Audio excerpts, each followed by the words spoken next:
You're listening to Unfinished Minds, a podcast about learning, teaching, and staying curious in a messy, ever-changing world. We're Amy and Ben, partners in life and in business. We've spent the last 20 years exploring what it means to learn on purpose, whether in classrooms, in companies, or in parenting.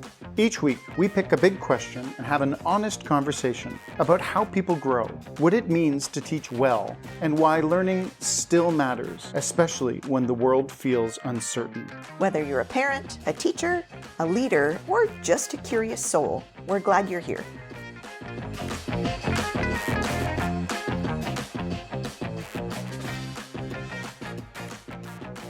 Hey, can we talk about happiness a little bit? I would love that. So I wanted to look at the connections between happiness and learning. I believe that knowledge is power, and I've had that little nugget of wisdom sort of rattling around. But I've also had the notion that ignorance is bliss, and they don't seem to play well together. We see, a non-trivial number of people right now, because we are in unprecedented and weird times, kind of going, I don't want to know. I can't take that right now. I know I should learn it. I know I should know about it. I know I should get into it, but I can't handle it at the moment. It's too much. Does learning make you happy? Certainly, even those two phrases evoke a lot of thoughts for me. Knowledge is power, but does power make you happy? Oh, that's a sticky That's a one different right topic. now. Yeah, Okay. that's a whole other So we're going one. to park that one over there, and we're going to talk about learning and happiness, and maybe learning and resulting unhappiness. Okay. All right. So I'm a philosopher. That's my academic background. I taught it. I write about it. I blog about it. I put all kinds of stuff up on social media. That's my bread and butter. And the learning involved in philosophy, a lot of people would say it's not necessarily happy. In fact, philosophers kind of have a reputation for being buzzkills. As a wise man said, that's why everyone hates moral philosophers. Everyone hates moral philosophers. Yep. So, and teaching philosophy too, you kind of feel like you are the bearer of bad news a lot of the time. You're delivering uncertainty and questioning and encouraging people to kind of tip over the apple cart that they've gotten used to. And that makes some people unhappy. A lot of the learning that I've enjoyed, that I've been compelled to do over the years, hasn't necessarily been about happy stuff. Becoming happier through learning this wasn't really the goal for me. There were other things at stake. So I would say that I'm a relatively happy person, even when I'm learning something that is bleak or confusing. But I would say that no, learning doesn't necessarily make you happy. There are other reasons to learn things besides becoming happier. And I would say that there are some subject areas where it's not guaranteed, but highly likely that you're going to be a little less happy, at least in the short term. Okay, so now your turn. Your learning experiences, your take on learning in general. Do you see happiness in learning? Usually, there's a hedging your bets kind of response. I would say that learning usually makes me happy in a broad sense. I know from my own experience, when things are simple and clear and repetitive, I get itchy, and I have a strong desire to learn something new, to do something new, to uncover a new approach, a process, a product, a tool. And so absolutely, there's an instinct and an inclination I have to challenge a status quo when things get simple. Is that the same as being happy? Or is there another word you would stick on that? Really, it's curiosity. Mm-hmm. It's something that we talk about a lot in our practice, in our business, in your work as a philosopher, in your work with kids. Really, if we could do one thing and instill curiosity in people and surround ourselves with people who are fundamentally curious, that's when we are most happy. Am I speaking for both of us, or am I just speaking for myself? I see. This is where I get stuck. Is that happiness, or is it something else? And you said it's curiosity, and I agree with that 100%. Mm-hmm. There's an itch that gets scratched. Sometimes it's more satisfaction than happiness. This is why everyone hates moral philosophy. This is why everyone Okay, hates and moral I philosophy. don't want this to devolve into a definition of what is happiness versus satisfaction or anything else. I think really the objective here is to link this to learning? And talk about that in a broad sense, if I'm not mistaken. Hmm. Well, I have some little data bits. Okay. Data. Okay. I Okay. love data bits. Data bits. It's my favorite. I wanted to know from a neurological standpoint, do our brains light up when we learn something in a happy way? Can we break that down? Can we go right down to sort of the chemical level, the electrical patterns in our brains? And yeah, it kind of does. I've got a whole list of happy chemicals, these sort of reactions that are known to make us break out in happiness that happen when we learn something. We produce dopamine, serotonin, norepinephrine, oxytocin, endorphins. These are all things that get released in our brains when we learn something. From a kind of basic level there, our brains think we're happy when we're learning something. Our brains are behaving as if something nice and something good is going on. Well, that's a relief. Absolutely. Yeah. But I think in other ways, we could say that there's happiness tied into it. I want to talk a little bit about a philosopher. His name was Whitehead. Very interesting fellow. He was a mathematician and a philosopher like you. And he talked a lot about the process of education and sort of how there's a cycle that happens. Little tiny summary of his theory. He thought that there were different stages of education. And the first one he equated with romance. So when you're learning something new, if you're into it, there's a little span of time when things are really exciting. And he calls it romance, which is a really kind of neat term to apply to learning and education.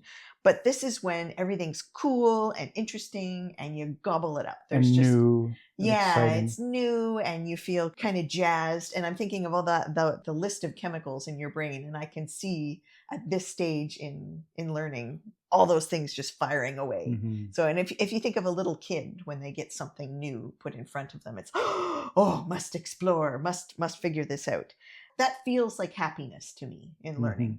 And maybe even a philosopher has that when they first start reading and studying. And then at some point you get to a point where you have to sit more into precision. You have to get to the technical aspects. You have to practice. You have to dig a little deeper. You have to address things that you're not doing well. You're in the muck and the nuance. All the gaps in your learning. This is where you make the mistakes and you have to go back and fix the mistakes. And I can see there being less happiness in that phase. And according to Whitehead, you do, if you're lucky and you stick with it, you do get into a phase of, he called it generalization. And it's kind of like mastery of something. You stop thinking about all the technical parts of it because you're really good at it. Mm-hmm. You've practiced it. And you mix the technical know-how that you've acquired with the enthusiasm and the romance that you had at the beginning. That old phrase, the dancer becomes the dance. And I can see there being happiness in that part of learning too. When you've gotten over all the icky part and you don't have to think about all these particulars anymore, you can just go back to learning for fun. I like that phrase, the dancer becomes the dance. I mean, it's a bit of a cliche, but when you think about what that might mean, and certainly I couldn't be further from being a dancer. Oh, me too. But I can't imagine, and I think I've had conversations recently with friends of mine who are brilliant musicians, talking about this exact thing, where once you fight your way through learning technique, you can then really create. And then there's the joy of creation, or there's the joy of playing together, or there's the joy of appreciating. In this case, we're talking about music, where you're not stuck in thinking about your scales or your fingerings or any of those kinds of things. That makes a lot of sense. Where you just play. Again. And it certainly sounds like if I could fast forward to that stage, everything would be so much happier. Where you find the happiness again. You talk to clients and partners and that sort of thing about learning all the time. Does happiness or some semblance of it come up as a concern or as a request on their wish list? It's so interesting. It does. And it's surprising when it does. And I think that that's one of the things I like about the people we work with, both our colleagues and our partners and our clients, is that there's a real honesty and I think a vulnerability that we're willing to share together as we talk. I've been doing these 1-hour consultations with L&D experts from all kinds of different companies, organizations, and the like. And they often turn into these mutual therapy sessions. That isn't the intention. It isn't my intention. It isn't their intention. But when L&D, learning and development experts, get together, we want to build a community of practice. We want to be supporting each other, establishing a rising tide to raise all boats, all the other sayings related to great collaboration. And after we kind of bang our heads on the tables complaining about generative AI, to get all the unhappy out. and trying to wrap our heads around how we're going to get senior leaders to do X, Y, and Z, it often comes down to how we feel about our industry, how we feel about the challenges that are facing training and education in the corporate space, not-for-profit sector, in the public sector. There's a lot of really hard stuff. And I've had a couple really powerful conversations recently where both of us on the call ended saying, you know, I feel better about my job now because we had each other to talk through some of our challenges. I had someone at the end of it was a 1-hour meet and greet. It was our first conversation. I had someone say, you know, Ben, I started the day today thinking I was in the wrong job. This is someone who led L&D for a really large organization. Yeah. And I feel better now. Thank you.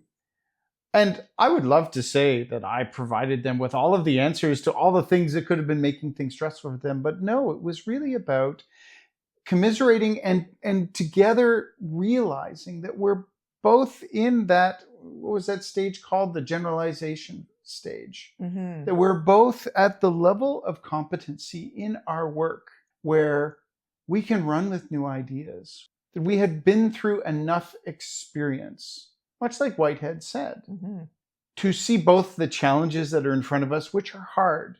It's hard to be happy when you see challenges. Yeah. But also to remind each other that there's a path through this, and to remember from our own experiences and shared experiences that there is joy on the other side of that, that there is a sense of accomplishment on the other side of that. And that's really powerful. And I think that in very few of the examples I think that Whitehead would use, whether it's dancers or musicians, artists, athletes, very seldom is someone completely solo.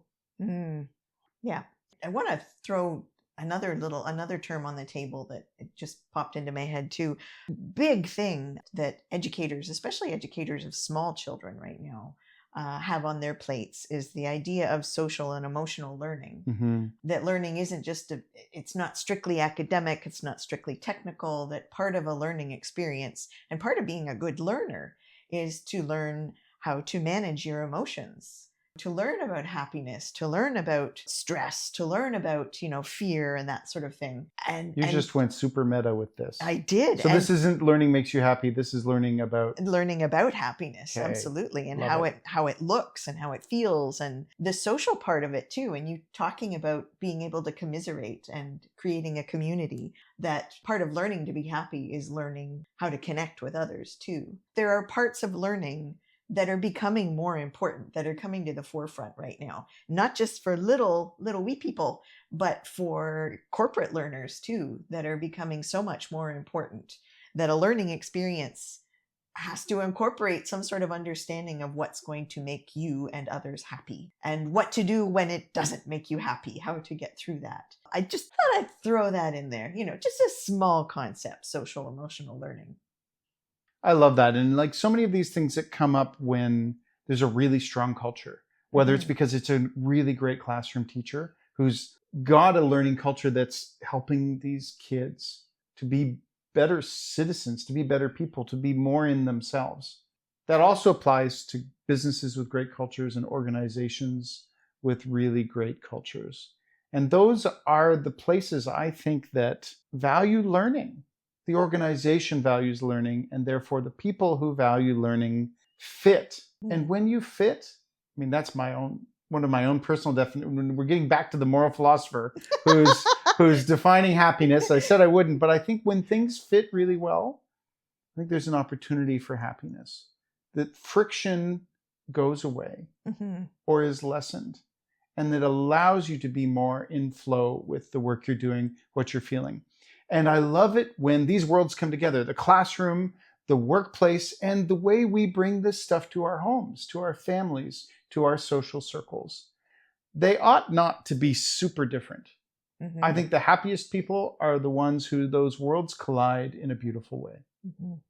I would add to that too, something else that sort of popped into my mind. You're talking about long-term happiness. When you're building a culture like that, when you're building a relationship like that, when you're building a learning experience like that, you're teaching people a little bit of delayed gratification too. Right. And moral philosophers, I don't think anyone listening, it's a surprise to hear that moral philosophers have been grappling with this for thousands of years. This is another reason why people hate us. Because sometimes we say that, happiness doesn't always happen right now. All those happy chemicals in your brain, that's a temporary reaction, that there are forms of happiness that stretch out and that sometimes don't show up until later, until you've put in the work and you've done the technical stuff and you've been through, the rigmarole of it all. And then later, maybe you get to be happy. So I want to throw that in there too, that maybe the happiness associated with learning, we have to sort of keep it in the front of our mind that it's not going to happen right away. And it could be a long time from now, and it could be in tiny little increments over years and years and years. But that there will be, to use an indelicate business term, a return on investment. I don't know. I feel like most of what I do all day, every day is convince people that there is a strong return on investment for investing in training. Yeah. And I don't think what you just described is different. It's just a different lens. Absolutely. That there will be happiness of some sort down the road. But you're gonna have to walk for a while. I never once said that happiness is shareholder value. But shareholder value for some organizations can help their managers to feel happy. Yeah. And sometimes that's the battle we have to fight first, to be able to help a company to establish a culture that moves towards really strong learning and really strong happiness for its people. Yeah.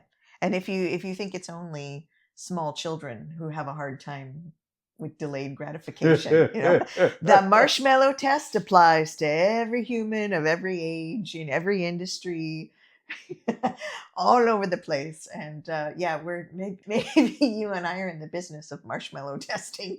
So when you refer to the marshmallow test, you're talking about that late 60s, 70s Stanford test. I think it was Walter Mischel that put marshmallows in front of kids. It was like, you can have one now or you can have two later. Is that the kind of the vibe? Yeah, exactly. Okay. Yeah. And big surprise, how did kids react? Well, a lot of them really struggled with it, and I don't know that there are a lot of adults who could say that maybe adults can wait for a marshmallow, but I don't know if we ever completely agree that. I've also heard about studies where they did that with apes too, and apes did better than human children. But I digress. I'm not surprised. We work with people who are lifelong learners. They make their living creating learning for people, and they are emotionally and academically and professionally invested in learning and hopefully find some happiness in it. I hope that's part of why they landed where they did. We asked a few of them, and they were kind enough to share some of their thoughts on the way that learning brings happiness or maybe doesn't bring happiness. Did anything jump out at you? One I really liked. I grew up hearing that knowledge is power. And to me, learning is empowering. It helps us grow and adapt, become better versions of ourselves. And even though that can bring some, I like this term, stretching and discomfort along the way, there's something super satisfying about noticing your own progress. And that sense of growth is what makes me happy about learning. So a little delayed gratification in there. I like, it's interesting that person brought up satisfaction too. Maybe not happiness 100%, but a sense of satisfaction. Okay. And I can appreciate that. That's a good catch. That nuance is important. I like this one. Learning new things allows me to compare with old things I've learned, causing new connections and correspondences within my head. I like to think of learning as investments that pay dividends later in the real world. See, yeah. we're tying together return on investment. Nice one. However, they continue, I do struggle with how much time to invest in what subject, because I feel like you get diminished returns at a certain point unless you are specializing in something.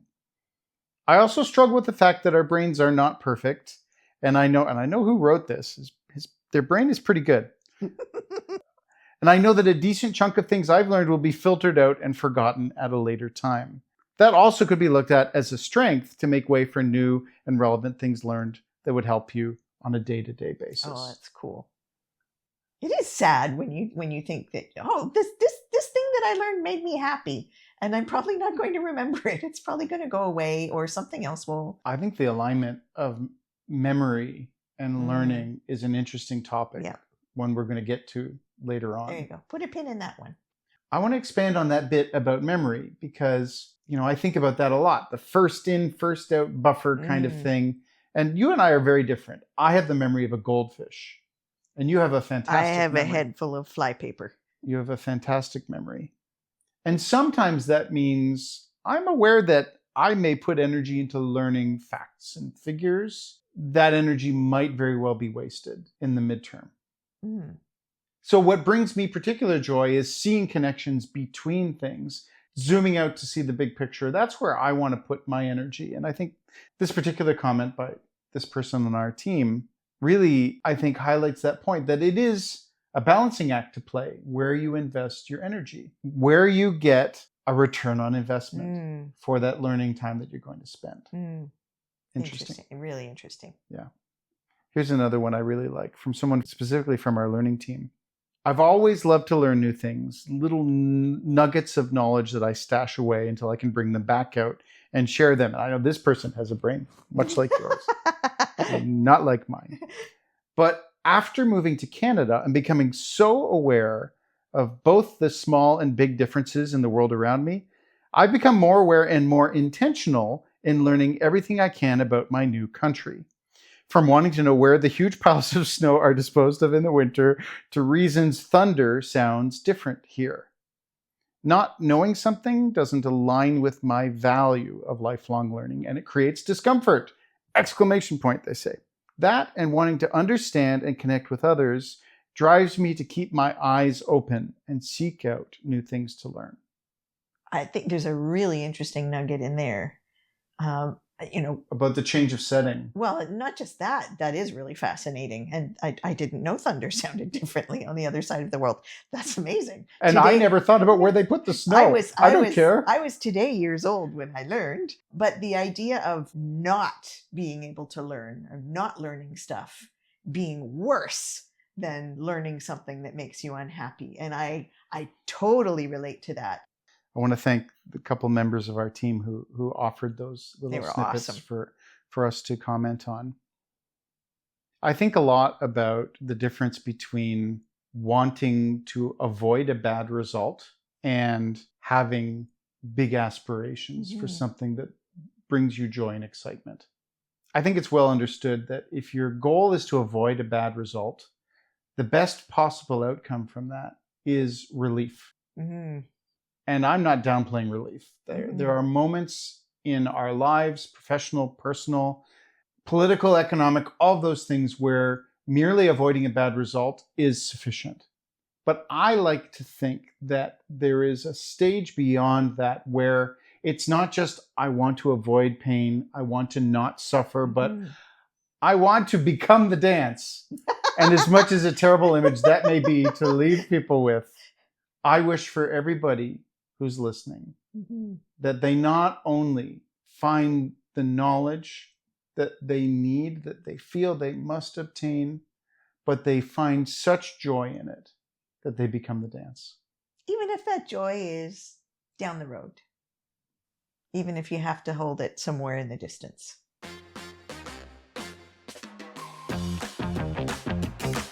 Thanks for learning with us.